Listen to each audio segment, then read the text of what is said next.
Bonjour. Avant tout, je voudrais remercier pour pouvoir être ici. C'est pour moi un honneur et un grand cadeau. Ma langue maternelle, supposément, c'est le français. C'est la première langue que j'ai écrite, c'est la seule que j'ai étudiée.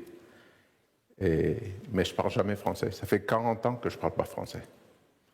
Donc, pouvoir être aujourd'hui ici et parler en français, c'est un gros cadeau pour moi et ça m'émeut profondément.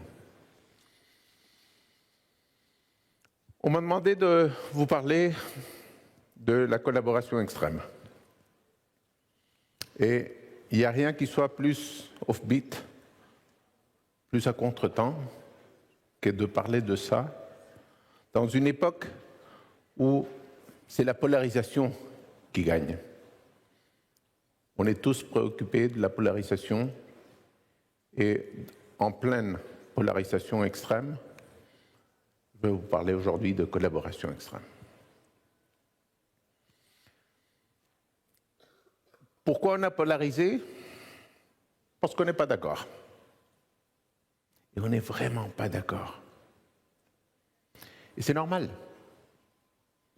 On n'est pas d'accord parce qu'on n'a pas la même histoire. Chacun de nous a hérité de son passé une manière de voir. On a hérité nos peurs. En Argentine, il y a un vieux dicton qui dit « Quand on s'est brûlé la langue avec du lait, on voit une vache et on pleure. » Nos peurs viennent de nos passés. Nos rages aussi. Ce qui nous enrage, ce n'est pas le vrai, ce n'est pas le correct. C'est notre vie. C'est des injustices que nous, on a vécues. Mais on reçoit un héritage aussi, nos amours. Alors, je voudrais partager avec vous un de mes amours. Quand j'avais 17 ans, la bande sonore de ma vie était celle-ci. Où est allé tout ce monde qui avait quelque chose à raconter?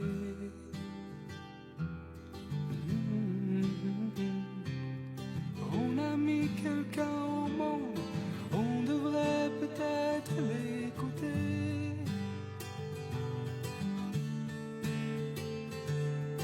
Où est allé tout ce monde qui avait quelque chose à raconter?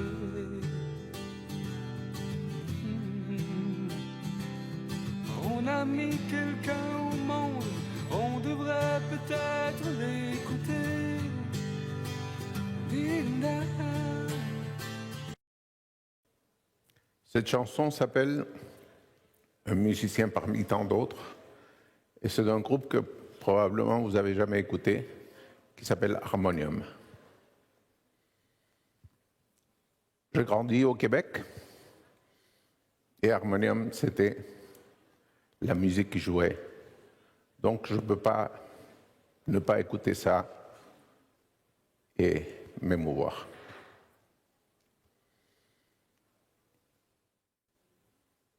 On a des histoires différentes. Probablement, aucun de vous n'est retourné à son enfance en écoutant cette musique-là. Probablement, je suis le seul que ça me traverse. Mais ça a toujours été comme ça. On a toujours eu des histoires différentes. Pourquoi est-ce qu'on s'haït tellement par notre différence? La différence n'est pas obligée de nous faire nous haïr. On n'a pas toujours eu l'algorithme. Et l'algorithme, avec sa bulle de filtre, est en train tout le temps de nous dire que la différence, c'est pas bien. Ce qui est intéressant, c'est que l'algorithme, il veut qu'on s'engage dans les différentes plateformes. Et ce qu'a découvert l'algorithme, et il a pris ça très vite, c'est qu'il n'y a rien qui nous engage plus que l'indignation. Donc, on s'indigne avec les gens qui ont des histoires différentes à moi. Et tout le monde a une histoire différente à moi. Donc, on est indigné tout le temps. On doit combattre ça, pas seulement parce que c'est pas gentil d'être indigné tout le temps, mais c'est parce qu'on a besoin de collaborer. On a des grands défis et il faut les résoudre à temps. Sinon, on ne va pas raconter l'histoire. Il faut qu'on collabore et il faut qu'on le fasse maintenant. Ce n'est pas très important que ce soit off-beat, que ce ne soit pas ce qui est à la mode. C'est ce qu'il nous faut faire. Et ce que je vais faire aujourd'hui, c'est vous partager les stratégies de collaboration extrême qu'on a développées dans un projet qu'on appelle Silicon Bee. Ce n'est pas les seules stratégies, ce n'est pas les correctes, c'est celles qu'on a apprises. Si vous en racontez d'autres, s'il vous plaît, rejoignez-moi, racontez-les-moi, on les cherche. Les 4 stratégies, on les utilise pour faire des villes plus soutenables tous ensemble. Donc, je vais partir par la première, qui s'appelle « Cultiver un récit épique commun ». Et ce qu'on dit, c'est que on doit reconstruire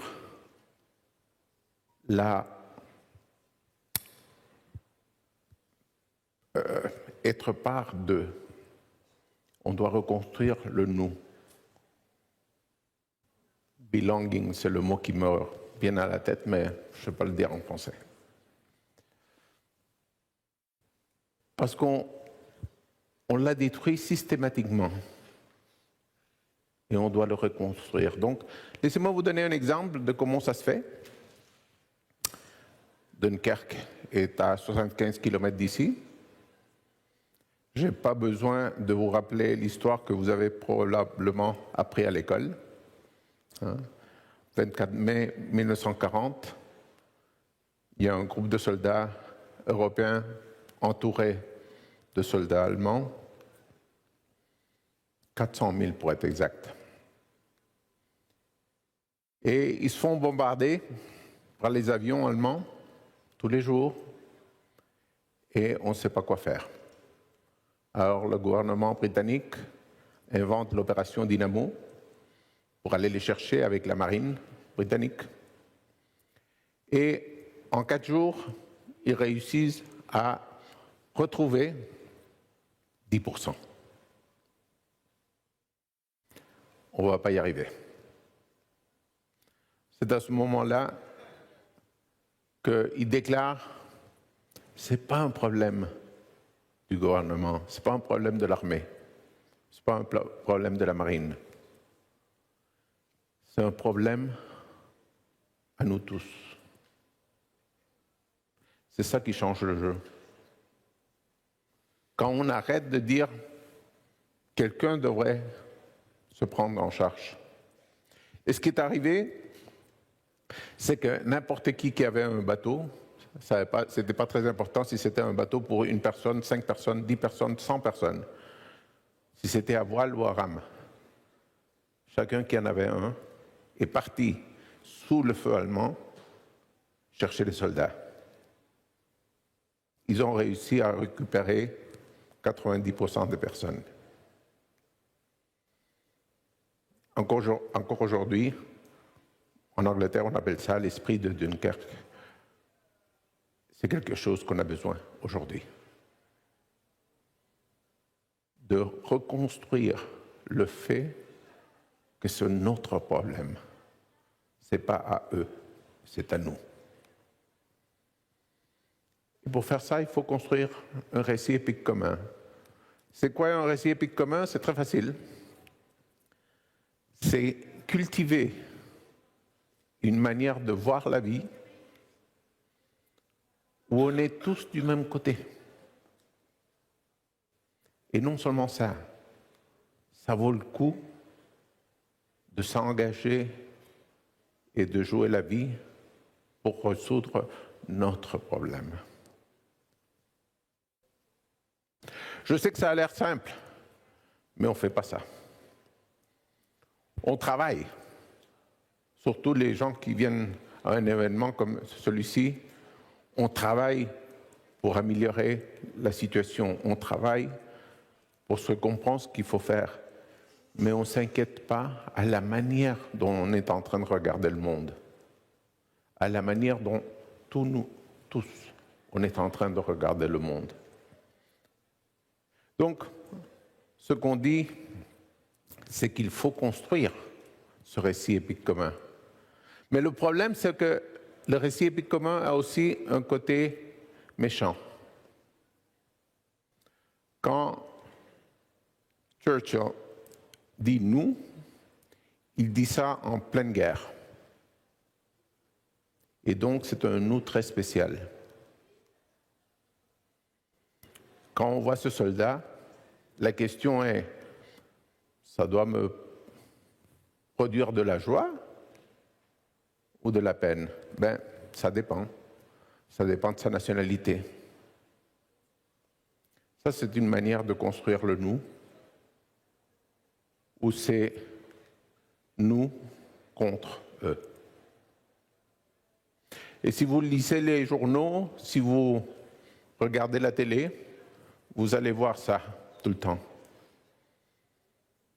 C'est une manière très facile de reconstruire le nous, mais c'est une manière qui nous détruit.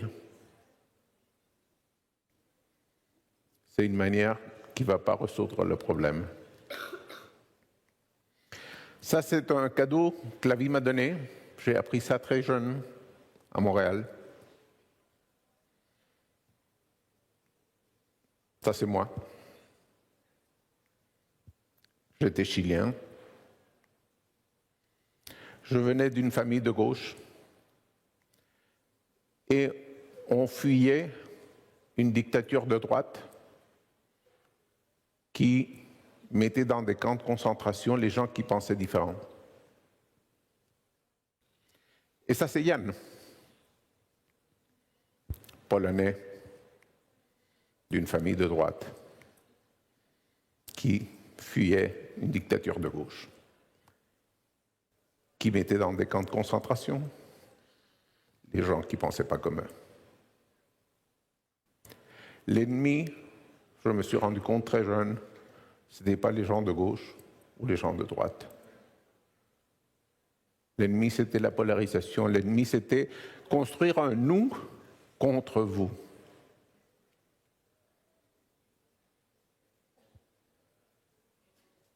Quand on allait aux manifestations dans la rue, à Montréal, des fois, on marchait pour les gens de gauche qu'on avait fait taire en Amérique latine. Et d'autres jours, on marchait pour les gens de droite qu'on avait fait taire dans l'Europe soviétique.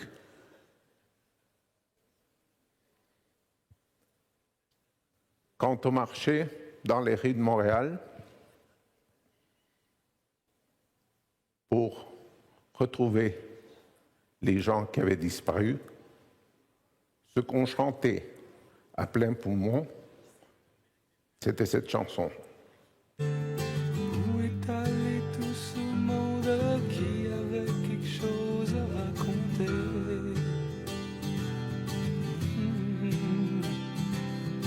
On a mis quelqu'un au monde, on devrait peut-être l'écouter. Linda, où est allé tout ce monde qui avait quelque chose à raconter?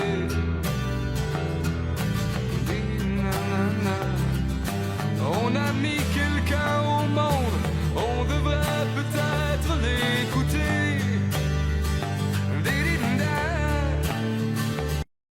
Si on réussit à cultiver un récit épique commun, quand je dis cultiver, je veux dire, ce n'est pas quelque chose qu'on reçoit, ce n'est pas un texte qu'on écrit, ce n'est pas une belle phrase.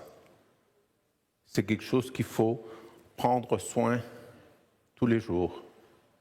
C'est comme si lundi, une personne du travail arrive et dit « La fin de semaine, je reçois ma famille. » C'est fini. Ça ne se reçoit pas. Une famille, c'est quelque chose qu'on prend soin. Le récit épique commun, c'est quelque chose qu'on prend soin tout le temps.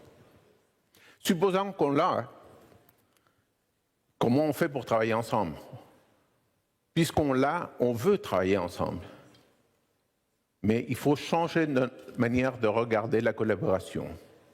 Pour pouvoir travailler ensemble, ce n'est pas vrai qu'on on doit être totalement d'accord sur tout le temps. Ça ne se peut pas. On ne réussit jamais ça. Et si c'est ça la condition pour travailler ensemble, ben on ne peut pas travailler ensemble. C'est une mauvaise manière de voir le phénomène. Ce qui est plus vrai, c'est que certains d'entre nous pouvons être d'accord sur certaines choses pendant un certain temps. Ça, c'est bien plus facile. On ne doit pas obliger aux autres d'être d'accord avec nous pour travailler avec nous. Et c'est plus authentique, parce que ce qui est vrai, c'est que chacun d'entre nous a des raisons d'être différentes, a des buts, a des rêves qui sont différents, a des objectifs très spécifiques qui sont différents. Pourquoi est-ce que je devrais changer la tâche que je dois faire cette semaine pour le bien commun? Non, ce n'est pas des ennemis. On doit reconnaître qu'on est différent et chercher les synergies. Il y en a plein. Ce qui m'intéresse, moi, le but que j'ai cette semaine, a des fois à voir avec les tâches qu'elle doit faire ou avec les compétences qu'il a. Est-ce que je dois faire la semaine prochaine? C'est quelque chose d'autre.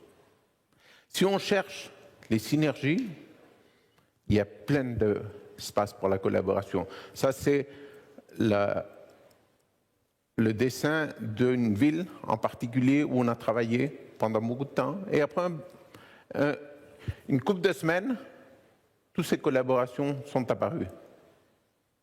C'est aussi simple de se demander où est-ce que tu as besoin d'aide? Qu'est-ce que tu veux faire? Pas où est-ce qu'on est d'accord. Non, ce n'est pas ce qu'on est d'accord. C'est qu'est-ce que tu veux faire? Comment je peux t'aider? Un merveilleux exemple de ça, c'est Medellín. Medellín, en Colombie, c'était la capitale du crime dans le monde. Aujourd'hui, c'est la capitale de l'innovation en Amérique latine. Simplement parce que le maire, les universités, les entreprises, les citoyens se rassemblent une fois par mois à parler de qu'est-ce qu'on va faire ensemble. C'est notre problème. On peut le faire ensemble. Si on fait ça pendant 25 ans, ce n'est pas étrange qu'ils ont réussi à changer leur ville. Si on a un récit épique commun et on sait travailler ensemble sans obliger les gens à être d'accord avec nous, qui est-ce qu'on invite à la table? Tout le monde. Le gouvernement, c'est évident, les organisations citoyennes, c'est évident, mais les entreprises aussi. C'est très normal, puisque je suis parti du mouvement Bicorp, que je sois en train de dire ça. Mais ce n'est pas le mouvement Bicorp. Le problème, c'est que tout le monde est d'accord aujourd'hui que l'entreprise a un rôle dans la manière où on va vivre ensemble. Et ce que j'adore, c'est les découvertes de Stuart Brand Si vous ne connaissez pas Stuart Brand, cherchez-le, c'est vraiment un type incroyable. Il a cette fondation qui s'appelle Long Now, qui cherche où est-ce qu'on va, comment on peut y arriver. Arrêtons de penser dans le petit univers de la prochaine semaine et commençons à penser l'humanité dans le long terme. Et il s'est mis à étudier comment on fait pour changer. Et il a découvert ce qu'il appelle les rythmes des différentes couches. Et ce qu'il dit, c'est que chaque chose change à un rythme différent. La nature change très lentement. Je sais que quand on regarde les désastres naturels, on a l'impression que la nature est devenue folle et elle change très vite. Mais c'est parce que pendant des centaines d'années, on l'a détruit. Ce n'est pas du jour au lendemain. La nature change très lentement. La culture change bien plus vite. Mais pas trop vite non plus. La gouvernance est bien plus facile à changer que la culture. Si vous ne croyez pas, allez parler aux Russes. Quand il y a eu la révolution russe, ils ont changé complètement la gouvernance. Et après quelques minutes, ils avaient déjà un tsar en charge. Changer la gouvernance n'a pas changé la culture. Ils ont fini exactement où ils étaient partis. L'infrastructure change plus vite que la gouvernance. Mais la chose qui change le plus vite au monde, c'est le marché. Il n'y a rien qui soit plus efficace pour produire le changement que l'entreprise. Stuart dit évidemment que l'art va plus vite. Mais l'art est capable de nous inspirer, mais pas de faire le changement. À l'image de Stuart, nous, on a ajouté une dernière couche, qui est la technologie. Et ce qui est intéressant, c'est que la technologie est capable de changer toutes les autres couches. Mais encore une fois, ceux qui sont plus capables de prendre la technologie et de courir avec, c'est l'entreprise. Si on ne met pas l'entreprise dans le changement qu'on veut produire, on ne va pas y arriver. Donc, il faut, si on a un récit épique commun et on a une manière de travailler ensemble qui ne force pas les gens à être d'accord avec moi, il faut qu'on engage le secteur privé. Et finalement, il faut nous engager tous. Historiquement, le pouvoir était en main des partis politiques. Parce que si je voulais avoir 1 million de personnes qui font passer quelque chose, c'était seulement les partis politiques qui pouvaient le faire. Aujourd'hui, une petite fille dans le nord de l'Europe peut arrêter d'aller à l'école un vendredi et 2 heures après, il y a 5 millions de jeunes partout dans le monde qui ne vont pas à l'école les vendredis. Aujourd'hui, le citoyen, on a une force qu'on n'avait jamais eue. Il faut faire ce qu'on appelle des initiatives massives d'impact collectif. La meilleure manière d'expliquer ça, c'est avec un exemple. Ça, c'est un projet réel qu'on a fait à Santiago du Chili, où j'habite. Santiago, c'est une ville tellement grande qu'il y a des maires des différentes parties et il y a un maire pour toute la ville. Et donc, on voulait faire travailler le maire de Santiago, qui était d'extrême droite, avec les maires des différentes parties, beaucoup d'entre eux étaient d'extrême gauche, avec un collectif d'artistes, des photographes, avec des enfants de collège, avec les gens du métro, avec le ministère des droits de femmes, avec le système de transport, avec des fondations, avec les citoyens, avec même un fabricant de peinture et des artistes. Alors, si on fait ce que d'habitude on fait, ça veut dire les mettre dans une table et essayer de voir en quoi on est d'accord, évidemment, ça ne marche pas. On ne va jamais être d'accord. C'est des gens très différents, ils recherchent des choses très différentes. Ce qui leur importe, c'est des choses très différentes. Donc, on n'a pas essayé ça. On a construit un récit épique commun avec eux. Et ce qu'on a dit, c'est, si on veut changer Santiago et qu'il soit plus certain, plus proche du développement durable, il faut que tout le monde comprenne ça. Alors, on va expliquer à tout le monde c'est quoi les 17 défis de l'humanité. Et ce qu'on a fini par faire, c'est ça. Alors, laissez-moi encore une fois l'expliquer. La première chose qu'on a fait, c'est, on a dit, la raison pour laquelle ils ne comprennent pas, c'est parce qu'on explique en chinois. C'est eux qui doivent l'expliquer, avec leurs mots. Alors on a demandé, choisissez un des 17 défis, traduisez-le à vos mots, écrivez-le de façon que les gens s'engagent à l'action. Et envoyez-nous vos phrases. On a reçu 1000 phrases. On a passé ça à des poètes et des périodistes. Ils ont choisi les meilleures phrases. On a pris les phrases et on les a passées à des artistes. Ils ont produit des œuvres d'art. On a pris les œuvres d'art et on est allé parler au maire de Santiago. Il a dit, dans les panneaux que je mets sur les autoroutes, je peux mettre l'art et la phrase du citoyen. Une fois qu'on avait ça, on est allé parler au métro et le métro il a dit, avec mon propre budget, je dois imprimer des milliers de cartes. Je peux mettre l'art sur les cartes avec mon propre budget. C'est parfait.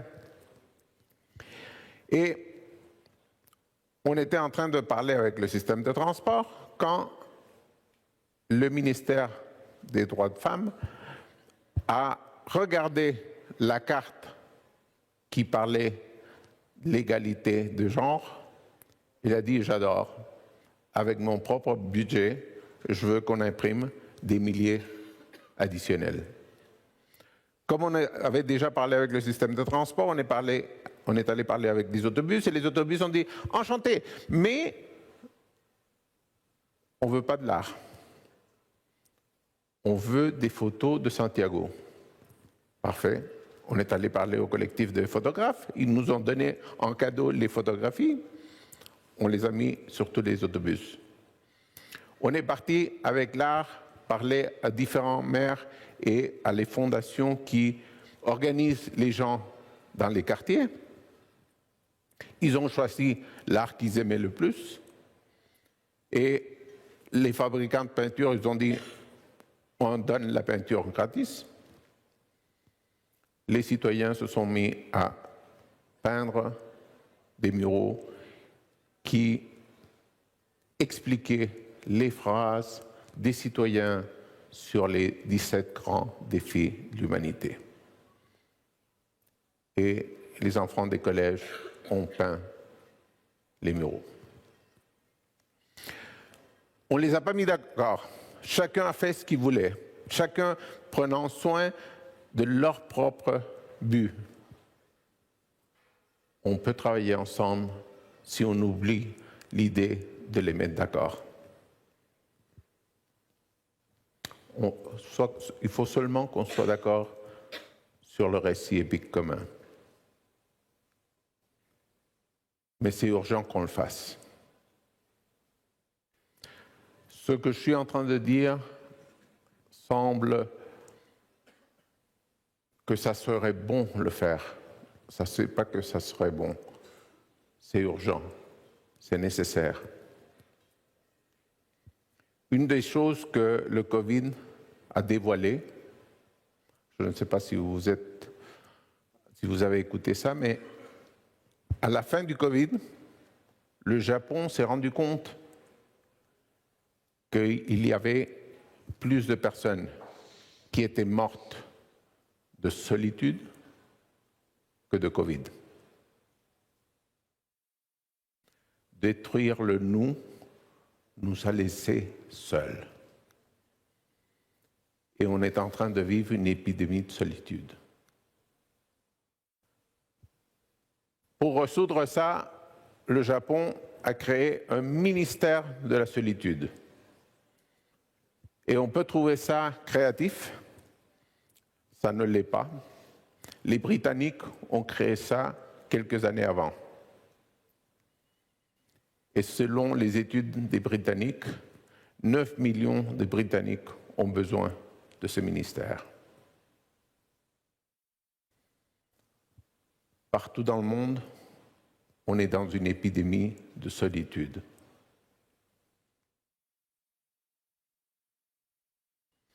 Le problème, c'est que dans le passé, nous naissions au sein d'une communauté et nous devions forger, devenir un individu. C'était ça le travail. Aujourd'hui, c'est le contraire. On est des individus et il faut travailler pour réussir à vivre ensemble.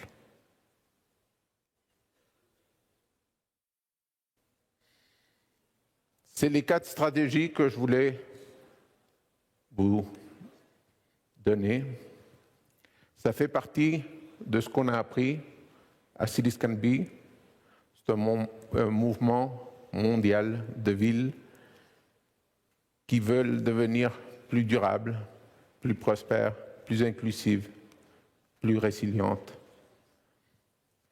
qui veulent avancer dans les objectifs de développement durable. Mais chaque ville a sa façon, chaque ville selon ses propres défis. Notre objectif, c'est transformer chaque voisin, personne ou organisation en une partie prenante. On a besoin de retrouver le sens que c'est notre problème. Ce n'est pas à eux. Tout ce qu'on a appris, c'est dans ces livres. Il y en a 4 qui sont écrits, il y en a un qui manque. Des 4, il y en a, sont tous les 4 en France, en espagnol. Il y en a 3 qui sont en anglais, en portugais aussi. Ils sont tous avec Creative Commons, donc c'est gratuit. Vous pouvez les descendre du code.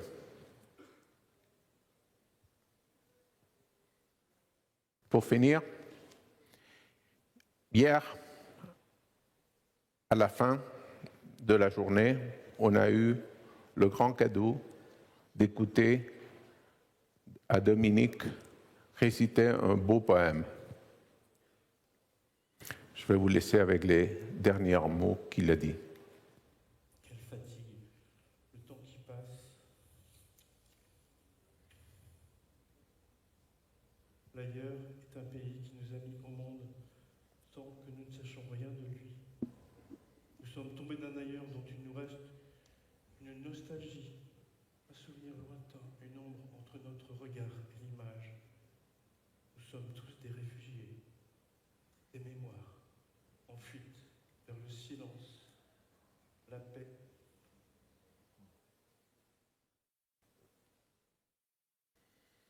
Il faut nous rappeler qu'on est interdépendants. On existe dans nos communautés. On a oublié ça, la technologie nous a aidés à l'oublier. Et le résultat, c'est qu'on a un planète à sauver.